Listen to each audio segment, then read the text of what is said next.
Es una mañana de verano en Valencia. El cielo está azul y limpio. Lucía vive en un piso pequeño. Su edificio es antiguo pero bonito.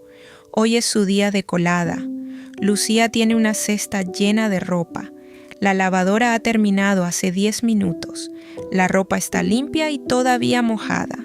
Lucía sube por las escaleras hasta la azotea. La cesta pesa mucho, pero ella sonríe. Abre la puerta y siente el sol caliente. La azotea es grande y tranquila. Hay varias cuerdas para tender la ropa. Desde arriba, Lucía ve toda la ciudad. Ve los tejados rojos y el mar a lo lejos. Hace solo 2 semanas que vive aquí. Todo es nuevo para ella todavía. Lucía deja la cesta en el suelo. Coge las pinzas de una bolsa vieja. Empieza a tender las camisetas al sol. Una brisa suave mueve las sábanas blancas. El aire huele a jabón y a limón.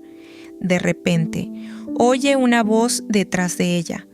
«Buenos días, vecina», dice un hombre mayor. Lucía se gira y lo saluda. El hombre lleva una regadera verde. «Me llamo Alberto», dice. «Vivo en el 2º piso». «Yo soy Lucía. Acabo de llegar al barrio. Alberto tiene muchas plantas en la azotea. Hay tomates, geranios y una planta de menta». «Estas plantas son mis amigas», dice él, riendo.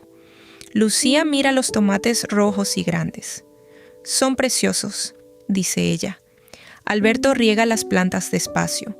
Lucía sigue tendiendo su ropa. De pronto, el viento sopla más fuerte. Una camisa azul se cae de la cuerda. La camisa vuela por el aire. «¡Ay, mi camisa!», grita Lucía. Alberto corre y coge la camisa con la mano.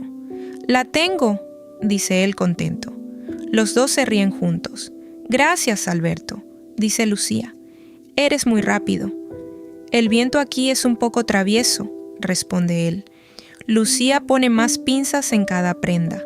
Ahora la ropa está bien sujeta. Alberto le da un consejo útil. «Tiende las sábanas por la mañana temprano. Por la tarde hace demasiado calor». Lucía escucha con atención y sonríe. Cuando terminan, la azotea está llena de color.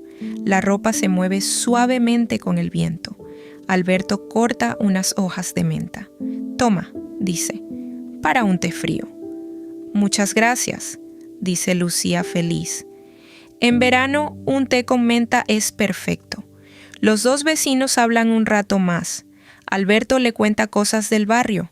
Le habla de la panadería y del parque. Lucía se siente menos sola ahora. Ha encontrado un amigo en su primer día de colada. El sol sube más alto en el cielo. «Tengo que bajar», dice Lucía. «Hasta pronto». «Hasta pronto, vecina», responde Alberto. Lucía baja las escaleras con la cesta vacía. En su mano lleva las hojas de menta. En su casa prepara un té frío. Se sienta junto a la ventana y descansa. Piensa en su nueva vida en Valencia. Arriba, su ropa se seca al sol. Ha sido un